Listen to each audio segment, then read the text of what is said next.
Well, all right then, Virgo. But underlying energy is you. Knight of Pentacles. This is your card here. I like that for you guys. Considering that this is your energy that we're picking up, and this is about. I feel like this is about what you're committed to, focusing on the details. Not necessarily procrastination, because I don't know any Virgos that procrastinate, but I mean, maybe they did take their time. But the thing is that this is more quality over quantity in this kind of a night.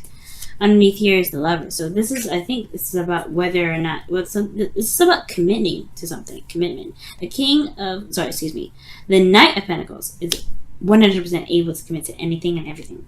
But I do say here that he can procrastinate or take a long time, especially when he's not sure of all the details. He's not really able to see very clearly what's ahead. He likes to take his time and look at it, right? To really reevaluate, right? So evaluate and reevaluate, to make sure that he's not missing anything before he jumps in at all, and, commits to it. Because once he does, he's in it for the long haul. He's committed to it. He's not going to break that. It's like signing his name to a lease. If he says he's doing something, he's doing it. And that's you guys, right? You guys will say, like, if you guys say you're going to do something, you're going to do it. Unless something ultimately has to give, right? And you can't do it, and you have to change it. You're changing your mind, then you're doing it. But there is this, like, slow behavior that comes up with looking at the details. You have to be slow, right? You have to take your time with it, because you're going to miss something if you don't take your time. If you don't slow down. So there is a slow progress, there's a slow build-up, but it's only because somebody's having a little bit of an issue with figuring out whether or not this is something they want to commit to or not. And like I said before, the Knight of Pentacles does not have a problem with committing. It's not like the Knight of Wands. He's not flaky. He doesn't, jump in one minute and say never mind the next second when the things get serious. He's in it for the long haul. But that's why he's so slow, because he wants to be sure whatever he goes into is legitimate. Like he's willing to sit through that for however long it takes to make it happen. Now, your situation here is very interesting. You have Justice here, which does communicate to me that there is maybe contemplation of marriage. And the reason why I say that is because of the Empress and the Lovers. Now, if I had the Four of Wands, I'd be more prone to be like, hell yeah, somebody's getting married, or somebody's, something like that. But take that with a very small grain of salt. I don't have all the cards I like to see here to say that 100%. You know what I'm saying? Justice, honestly, regarding an open reading like this for masses and everything like that, or for people that are watching on YouTube, I give the general kind of message for it, which is pretty much, especially with this being in your current state of being, it's about balancing the scales, right? Not necessarily correcting the wrongs or anything like that, but trying to find the balance in the situation, or really just balancing things out, right? Evening the odds, right? It's just kind of like making sure things kind of sit on on the surface leveled, right? Because you don't really want something that's too high or too low. You want, it's an outstanding karmic balance needs to be paid up. It's going to get paid today, right? Because that's what justice was. That's how I see justice anyway, right? And justice does it through facts, through figures, and what is true, right? So I feel like there is this kind of balancing situation. Maybe there's a settling or apology or something that's being, being hashed out and made amends, right, in a way. But I do see that currently in your current state of being, right? Obviously, right? Currently in your current state of being.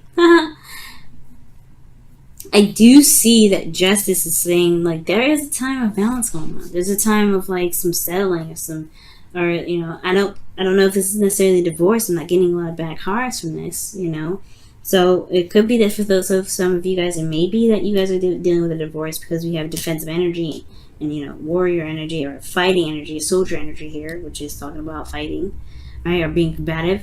But for those of you that, that may not resonate with, then this is just really talking about balancing the scales, finding balance or regaining balance in your current situation, or there's some balancing happening in your life right now.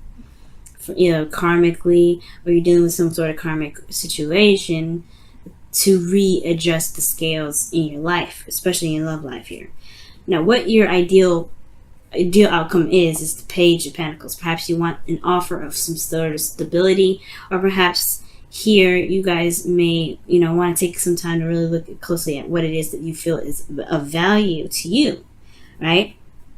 This is something that this is a student, right? Or taking the time to really look at something and dedicate yourself to something. And I feel like this is perhaps looking closely at details. You want a little bit more time to look at it, to make sure this is what you want. But most importantly, not necessarily so. I feel like you want to know what your heart's desire is in a way, or you want to know what's so truly, what you value. For some of you guys, you may want to offer something to someone. You may want to give something to someone, or something that you feel is, of value, something that's long term, something that you can commit to, something that someone else can commit to. Or there's some sort of commitment potentially you want to hear. But the thing that's keeping you from being able to get to this desired outcome regarding your relationship, something that's, that you can commit to, something that's an offer, something that can, that is a little small beginning towards building something long term, well, Two of Pentacles. And I kind of see this as a distraction card in a way, and it's only because this person's, juggling Two Pentacles. In a way, he's weighing out the options, right? Feeling out the weight of each pentacle, figuring out which one is the most valuable to him.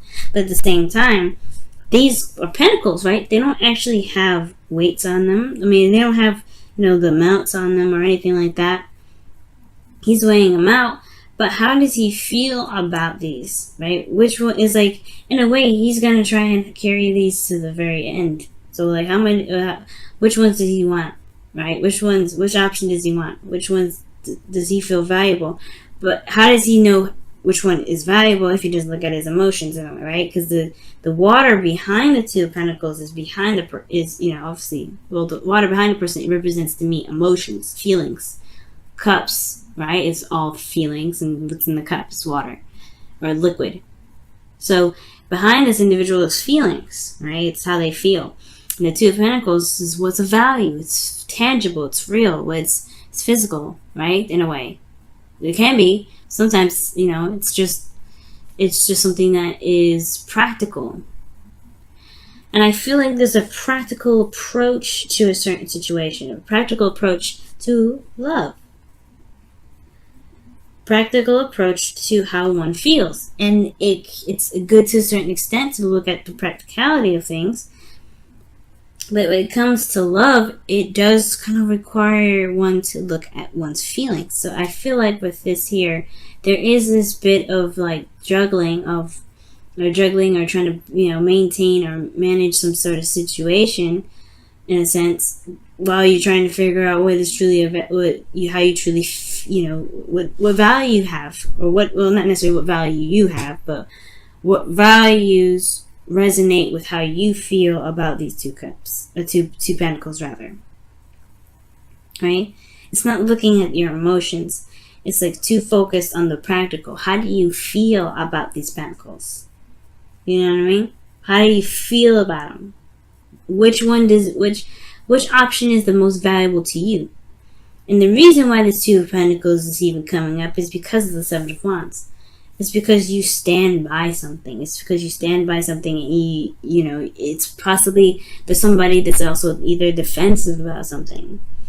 This is juggling two options here, right? Juggling while you figure out what you want to do with it, which one's the value. And I could feel it. I mean, for some of you guys, it could be that since you have two knights here, and the Empress, which is can be a person as well. It could be that there's two people juggling the situation, and there's balance, right? Maybe there's a decision that's having to be made about two people. That's another story, right? And I'm not getting Three of Cups, Three of Swords, or anything like that. See, it's a third-party relationship, other than Two of Cups here, which honestly, guys, that's going to resonate with very few in between people. But I wanted to throw that out there for those of you that may be watching for your situation like that, okay?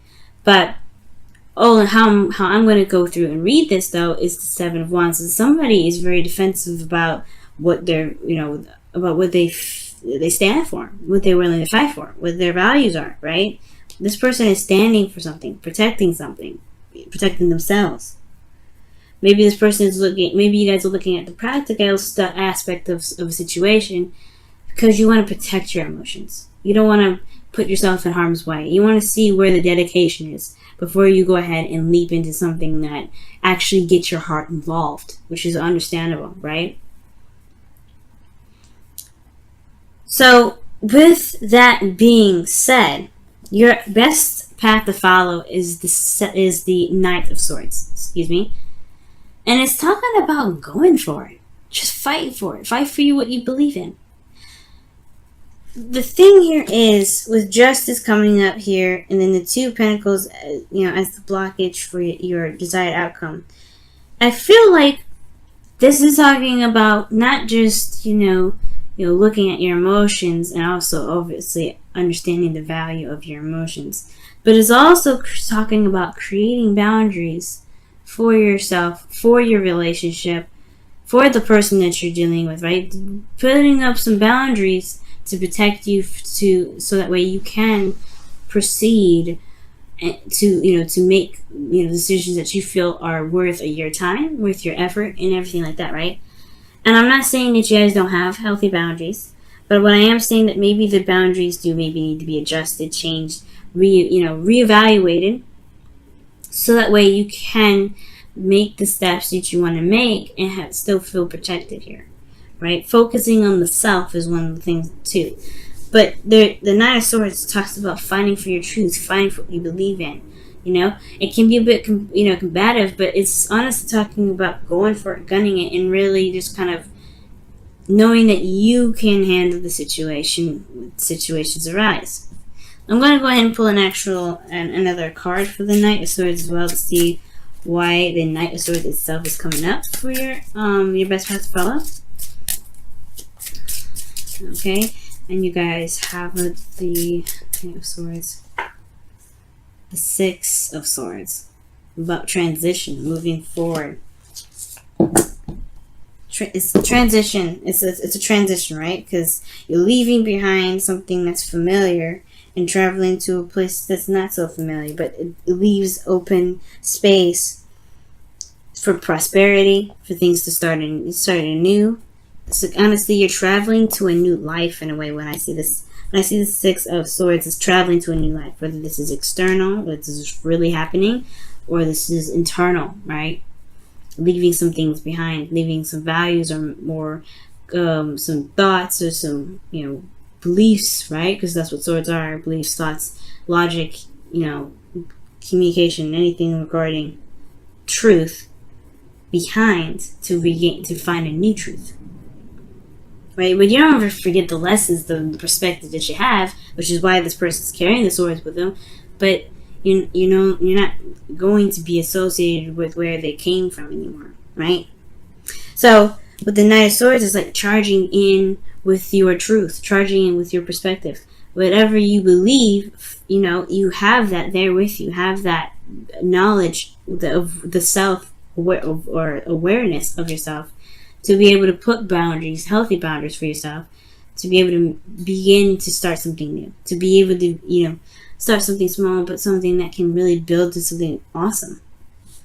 Now, how you feel, guys? You feel excited. For some of you guys, this could be that could be connecting with an ex here, because the Ace of Wands it can be the rekindling of a flame. It can be. It doesn't have to be always. But the Ace of Wands is an exciting new beginning. It's exciting. It's about passion. This is a new beginning regarding how you feel, and it's one that's not only is influenced by how you feel, but requires action. Right? It's going to require action. I feel like you have this urge and this, that this is like truly, like not just exciting, right? But that this is coming from your heart. When the Ace of Wands comes up, this is like passion, creativity, everything that comes from you, right? And I feel like with love, obviously, right? This is taking action on how you feel. So, yeah, this is exciting. But then there's that hesitation, right? What if this person doesn't know how to behave, or not necessarily behave, right? Like, if they can be loyal, if they can commit, am I seeing the right things in this individual? But this is Venus is still in Virgo. Okay, she's almost out of it, I think, but she's still in Virgo. So you're looking at the relationship of the other person, like, all right, do they apply? Does it apply? Does it work for me? Do they have some of the same values? Do they have a goal? Like, you're looking at the situation from a very practical sense, but how do you feel about that person? How does that connection feel? Is it exciting? I think it is. Because in your hopes and fears, you have judgment. You know that the decision that you make regarding this relationship is possible. It's gonna change your life. Lovers, these two people that meet each other, their lives have never been the same since. Because love is transformative, right? But it's also about being true to the new you that arises from judgment. Right? Because, like, you're not the same person that you were back then, right? You're not the same individual that has been through all those kissing the frogs, right? You're not the same person. You're totally new and revamped. And this relationship with this person looks like a soulmate connection. Just because you have justice and the love is there. Automatically, I feel like this connection is going to change your life. It's going to change you. But it's not going to be the other person that changes you. It's you that's going to be changing you. Why? Because you're going to be doing something different. You're going to be doing something that is, that shows you that you changed for you. You're doing all of this for yourself. When you get into a relationship, you're not doing it for the other person. You don't ever get into a relationship for the other person. You go into the relationship for yourself. So I feel like with judgment here, like, that's one hell of a transition, or not even transition, this is transformation, right? And call to action. Already talking about action. This is a different approach. This is a different way of how you handle love, especially when it comes to just emotions and looking so practically at a situation. And I feel like, I honestly feel like, although it's kind of scary to kind of go that route, and that really is all about based off emotion and not really about, what's there, I feel like it's going to show you something about yourself that you probably never even really truly realized or embraced that much. It's going to show this creative and this passionate side of you that truly makes you feel like, you're capable of manifesting anything. Empress in the outcome, right? I feel like in the outcome, you can manifest abundance. You'll manifest something. You manifest whatever you want to manifest. You're the creator of your own destiny. Now, with Empress here, this does talk about domestic situation, right? It can be, but it also talks about, right? It also talks about comfort in a way, stability. Because she's comfortable with that. She's always stable. She's in a place of stability. Why? Because she created the abundance around her to make herself stable. Because she attended to what she felt. She knows how she feels. The water, this little, I don't know if y'all see it in the very background here, but there's water here. That's a stream. That's emotions there. She lets her emotions run. She lets her emotions run. She's very patient. And honestly, the Empress is such a beautiful card to get at the outcome, because I really feel like this is showing you guys, or telling you guys here, that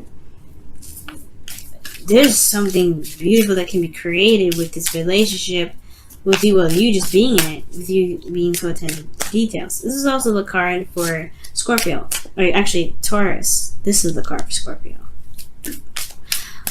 Pluto is very transformative. But it's very interesting how you have the opposites here. Jupiter in Scorpio. And then you have Uranus in Taurus. Changing how you... changing your value system. That's what this is all about. So, with all this said, let's go and take a look at your romance angels. Flirt. Wow. And it says, extend your lighthearted energy to others. That's talking about like being the ace of wands in a way, right? Having fun, being expressive, taking action. Oh wow, taking action. And this being aware, when it comes to flirting, it has a lot to do with, feeling too. Like, you have to feel in order to be able to flirt. Like, if you don't feel anything, flirting is going to be hard. But I feel like it's more of like talking about entertaining the idea and actually going with how you feel.